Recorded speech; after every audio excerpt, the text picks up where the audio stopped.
Just thought I'd do my best Danny Espinosa Hi, I'm Lamb impression. Chop, and this is Mutton Chops here.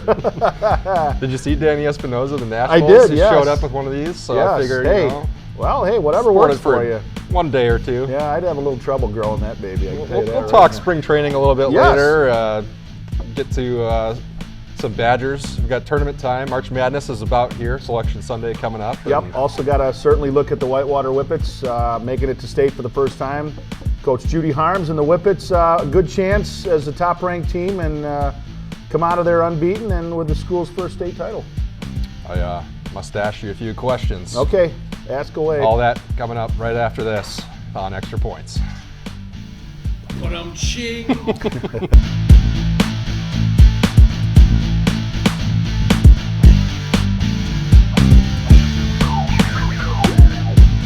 What's up, everybody? Gazette Sports Editor Eric Schmoldt here, reporter John Barry.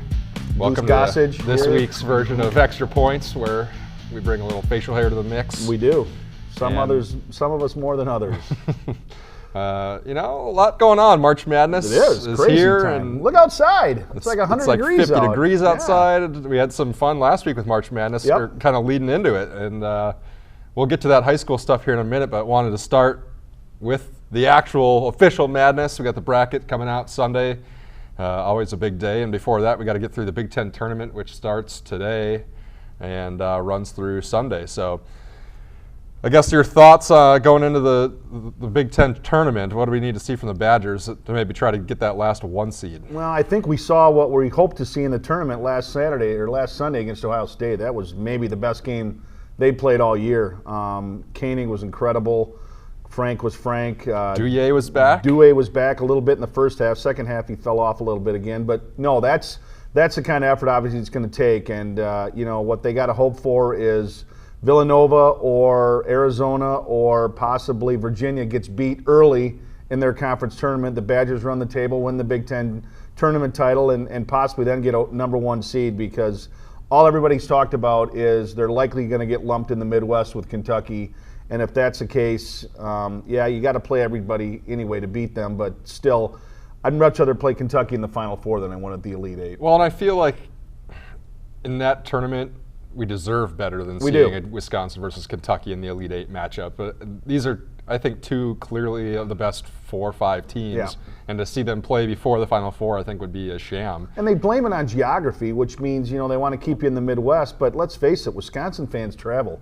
I don't care if they go to Utah or they go to Syracuse, wherever it might be. Wisconsin fans will be there in full force. So I don't think, you know, going to Cleveland is that big of an advantage. And certainly, like I said, I don't want to play Kentucky in the Elite Eight. I want to play them. I'd like to play them in the championship game. That would be the best, and let the two best teams, what I think are the two best teams, have at it. But we'll see what happens. But if they can sneak out a number one seed, then it's all for naught. We don't have to worry about it.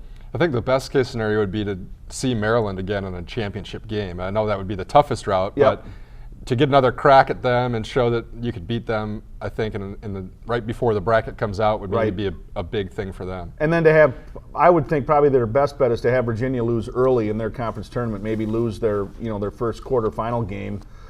You know, if they got a team like, say, North Carolina or something, certainly capable of beating them. And I think that's what, as a Wisconsin fan, that's what you got to hope for, is one of the teams ahead of them loses early in their conference tournament. Just to give folks a little rundown for what Wisconsin will be up against. They don't play, get the double bye. From, Right.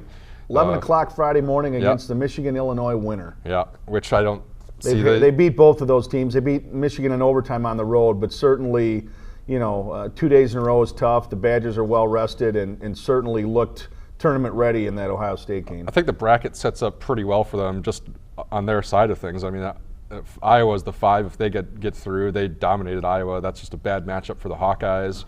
Or Purdue, it would be Right. the other one in the semifinal. And I think they match up great with those teams, whereas, you know, Maryland, Michigan State, Ohio State, I think are the more tougher matchups. I would agree for with you them. there. I think it's a better bracket for them. But, you know, you still got to play them. And again, in a one-game tournament, you know, anything can happen. But you hope that the Badgers, just because of their experience and the senior leadership that they have, that they should be in pretty good shape and be able to win that tournament. The other thing with the Ohio State game to close out the regular season was that we've seen them a lot of times get up by 20 points or something, and then all of a sudden it gets down to 7 or 8 there at the end, and you're still like, oh, we got to finish this off. That game, they just pushed the gas pedal. No, they down got the it down to time. 7, and then Koenig hit back-to-back threes. Well, actually went on an 8-0 scoring run by himself, got the lead back into double digits, and then they just pulled away after that. In fact, they were beating him so bad, the announcers, Bill Rafferty and Jim Nance, weren't even talking about the game. They were talking about something else because the game wasn't close. I mean, we started the year thinking this would be a Final Four team. I mean, I think it's still the same expectations there. I think so. I mean, we still have to get Jackson back. I mean, Trey's got to come back, at least for depth's sake, because, Ducon has not played well the last month. Vito Brown, you get what you get out of him, maybe a basket or something. And certainly Showalter, athletic, but a guy that really doesn't have a position on the court. Doesn't handle the ball well enough to play the point, and certainly doesn't shoot it well enough to play the off-guard spot. So they need Jackson back for his scoring, and I think for more than anything, he's been there. He was the leader of that Final Four team last year, and they need his leadership. And they basically said nothing about whether or not he's going to be back for the tournament. Right. It's kind of up in the air. It is, so. And if it is, it may be on a limited basis. Well, even then, if you can get him a few minutes. Exactly, just to give Koenig a rest and just to get another guy in there that's capable of scoring, instant offense. Right, and just get him a few minutes to get reacclimated to playing at that game speed. Yep. Because you can't really throw him in the tournament. No. Unless you have a first-round game. And let's face it, if they do blowout. get to Kentucky at some point, that's when you need Trayvon the most. That's when you need that senior on the court that's been there before. And a guy who likes to take the shots late Yep. against a Kentucky team that has shown in those couple times they've had scares that they really finish games strong. Yep, they do. We'll wait and see. That bracket will be out Sunday. You can cut it out and clip it out of Monday's paper, and obviously fill out all your it's March Madness. versions It's begun. of that. Yeah, and it really began last week. We had some fun here over the last week or so with a couple of Janesville teams, and obviously Whitewater making the run to state at the high school level, really kind of ramping things up for us. And I mean, it was pretty fun. I guess we start with the Bluebirds. They're the ones that made it all the way to state, and you were there along for that ride just to. I mean, it was a pretty special group that wasn't really expected to make it there, and gave Superior the best game out of anybody that was at the tournament. Yeah, I mean, hats off to Superior, too. I mean, how often does a team win a state title with a record below 500? So, again, I think they played 14 teams from Minnesota, and it just tells you how good a competition they play against during the year. So hats off to Superior. But no, the Bluebirds, I think the one thing I'm going to take from the state tournament more than anything is the fan support that Janesville gave them, and probably people outside of Janesville as well. But I think the grand total was 23 fan buses made the trip to Madison, and that's incredible. Anybody that was there, you could see that when you looked on the Janesville side that they had that place rocking. And got behind early. I think some jitters and the fact that Superior was a little bit quicker than they thought they were. And once they tied it up on Harry Hensler's goal in the second period, the crowd went crazy. Janesville got that edge again, and you thought, you know what? They may do this again. They may find a way again. But I think in the end, the better team won. They outshot them 3-1, and certainly Superior had 3 very good lines. Janesville had 2 lines that were pretty good, but they didn't have an answer for Superior's speed or just experience, I think, just from being there so many times. I don't think either the semifinal or the championship they even gave up a goal. No, they didn't. Right? So no. I mean, to have it 2-2 in the third was pretty good, impressive. and really had a chance on a pass to Connor Perkins that went over his stick. That had he got the pass on his stick, the goalie had already come out and committed. He would have scored, and that would have made it 3-2 Janesville. Then we had the girls from Craig making a run. They were 6.5 minutes away from making it to state. Unfortunately, kind of ran out of gas a little bit, and maybe not even that much, so much as Middleton really just flowed through 5 in, play 2 minutes, 5 in, play 2 minutes, and they were so fresh in the fourth quarter that they were grabbing offensive rebounds on free throws, and you could just tell that they were the fresher team and really kind of took over in the fourth quarter. And so Craig's run ended in the sectional final, but the best season ever for the Cougars girls in the history of their program. Well, and I think you hit it on the head, and I think Jeff Kine, the Middleton coach, even talked about that afterward. He said, I expect those girls to get in there. There's no reason to be tired. When I send 5 in, they got to go hard for 2 minutes, but I mean hard, and not, there shouldn't be anybody grabbing their shorts or anything. They should be able to go hard for 2 minutes, and that's what they do. And let's face it, with Al Hughes and Schonenberger and all the minutes that they logged, they weren't able to do that. They didn't catch their second wind, and like you said in your story, I think they just ran out of gas and unfortunately ran out of time.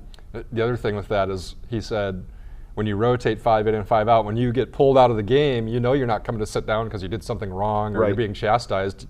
It's just your turn, and you're going back in 2 minutes anyway. Be ready, get a drink of water and get ready to go back in. That's how they bought into that system, and it's really kind of interesting. It'll be interesting to see. I would think that would play out well in the state tournament. Well, they're going to get Divine Savior, and Divine Savior, probably the best team in the state in any division. Their best players going to Notre Dame on a scholarship, Diamond Stone's niece, or cousin, I should say, and a very good team. But, I mean, Jeff Kind, again, Middleton's playing their best at the right time, and they could certainly give Divine Savior a good game up there. I don't think there's any question about that. Yeah. And congrats to the Cougars for what they were able to accomplish. It was a fun ride, and watching Cougar boys too. The Cougar boys. You never see that happen. They beat a 16 beats a 1 seed, and the next night they led for basically what comes down to 31 minutes and 58 seconds. The only time Verona led was the last 2 seconds of the game. So the Cougars just unfortunately with an errant pass late and missed a couple free throws, and that was their demise. I mean, I think that, what are they, 4 wins in a row before that? Mm-hmm. Leading into that, almost 5 in a row, and a nice little run through the tournament with four sophomores basically kind of carrying the load. By the end of the year, Mike's best lineup, Green and Smith certainly helped the seniors, but when Lynch and Negus and Santrell and Anhold were on the floor, you got to realize you got those 4 kids for 2 more years. So future's pretty bright for Craig boys. It was a rough season overall, but when you see them finish like that, it really gives you some hope. Yeah, and I know the sophomore team and the sophomore class I think they only lost 2 or 3 games. So Craig basketball is going to be something to watch for the next couple of years. So that all kind of was really just kind of fed into the madness before we even got a big bracket come out. Exactly. And now we got Whitewater to watch up at State, and you've covered their last couple of games and are kind of getting us ready.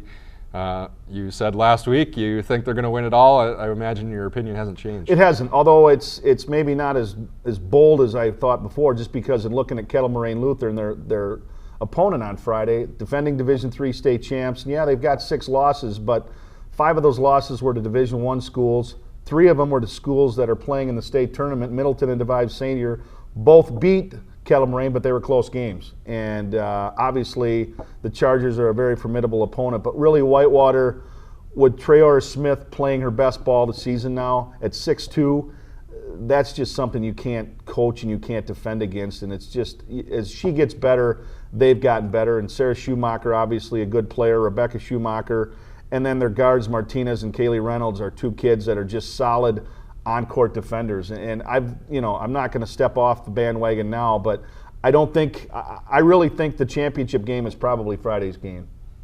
Miriam Smith Traore. Smith Traore, I'm sorry, yes. Just a sophomore. Yeah, and really, 6'2". She had some big games last year, and then she was kind of hurt to start this year, but really kind of came into her own over the last few weeks. It seems like really is kind of just taking her game to the next level. Well, and she runs the court so well. She reminds me of Jenna Burkholder when Jenna was that age, and she'll handle the ball and doesn't look for the outlet. Will dribble it up the court herself. And at 6'2", when you're that athletic, it's just another dimension that teams just can't prepare for. Hayward and Xavier, or Xavier, I don't know which one they go by. Xavier, if you go by what they call college. It's a private school, so they probably have played up in schedule as well, like Kettle Moraine Lutheran did. But we thought Lakeside and Whitewater was going to be a good game. It was 2 undefeated teams. Now you get the defending state champions, but like I say, Whitewater's answered the bell every time this year, and I think now that they're finally there, they just breathed a big sigh of relief because the pressure was so big to just get to state. Now that they're there, they can relax and just play basketball. And they've run the gauntlet. I mean, they get through Lakeside. Broadhead obviously going to be tough every year with Kylie Moe, and then to go through Adams Friendship. I mean, they've already beaten Dodgeville, Dodgeville. Yeah. They didn't have to go against Adams Friendship, but two ranked opponents already in there. I mean, they've played teams that very well could have been state tournament teams. And we kind of compared them to Delavan boys soccer, and I think it's a great comparison. I mean, by this time you're tournament tested, but in the case of Whitewater, they are really tournament tested because they've beaten basically the top 2 or 3 teams that were behind them. Set your alarms. 9 a.m. 9 Friday. a.m. And I'll talk about that in my story coming up on Thursday about That's when you want to play basketball, how right? Judy's prepared her girls to play. But remember, she's a phy ed teacher, so she knows what it takes to get kids ready to move and ready to go on a early morning. Is she going to have them go to sleep at like noon and wake Well, up at she midnight? said she'd like them to go to sleep about 6 o'clock, but she said they'll probably won't get to sleep till about 6 in the mornings because their heads will be spinning. But I think she'll have them ready, and a lot of those girls have played a lot of AAU games early in the morning, so the early start shouldn't be as big of a deal. It's just getting to sleep the night before, knowing that you're going to get up and play in a statewide television audience at the state tournament. That's where the nerves come into play a little bit. I think it's Saturday morning. We got the 3-point challenge. 3-point challenge. Kylie Mo's going to Broadhead be in is that, playing. so Yep. that'll be an interesting and little I gotta twist. believe that had Al Hughes, had they not made it as far as they did, that she would have been involved as well, because certainly Al Hughes can shoot with anybody. Yeah, they took it based off of numbers, so I don't know exactly how they. Yeah, and Al Hughes shared the wealth a little bit with Schumacher and Schonenberger, but certainly Al Hughes, deserves to be in a 3-point shooting contest. I mean, if she was just asked to shoot as many threes as Norgard or some of those other girls are, she could shoot with the best of them. Yeah. Well, let's move on to the Brewers real quick. The Crew. Are you nervous? Are you take anything out of this start of the spring training? They don't have a win yet. Diddly squad. Who cares? I mean, it's preseason. It's preseason in any sport. Football, basketball, baseball. It doesn't matter. Your starters go an inning or 2 innings. Braun's got like 4 at bats so far. You're just trying to figure out guys that have a chance to make the 40-man roster or the 25-man roster. And right now, the other day, somebody hit a home run for the Brewers that I don't even think. You never heard of him? I've heard of him, but I don't think he'll be on Clark. the team. And as you get closer to the regular season and guys start playing more, pitchers start going a little bit longer. If they haven't won a game by then, you might want to start worrying a little bit. But right now, a week and a half into it, and the fact that they haven't won a game, I could care less. We should know they were winning when we started filming this. Yes, 1-0 they were winning as Scooter scored on a sac fly. Anything stood out to you just based on those early performances? Well, I think the one guy that everyone looked at was Garza, because Garza struggled last year in the preseason, had like a 19 ERA, and then went out the first game he pitched and threw a 2-hitter. So, again, Garza will tell you, I'm not trying to, throw it by anybody. I'm working on things, and that's what spring training is. You work on pitches. As a hitter, you work on things. As a base runner, you're working on things. It's just getting the cobwebs out and getting yourself ready for a long 162-game season. And I think for the Brewers, obviously Braun's thumb right now is a big deal.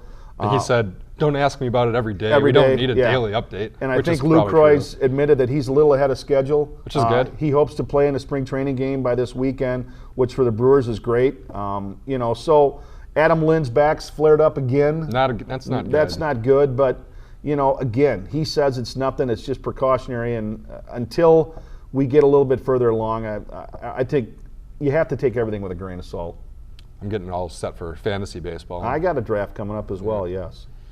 So you start looking at those Are you taking numbers Goose Gossage with your first pick, or no? Yeah. Well, we got an auction. I'll put $1 on it. All right, put $1 on Goose. That's all for this week, folks. Don't forget to let us know what you think of the show.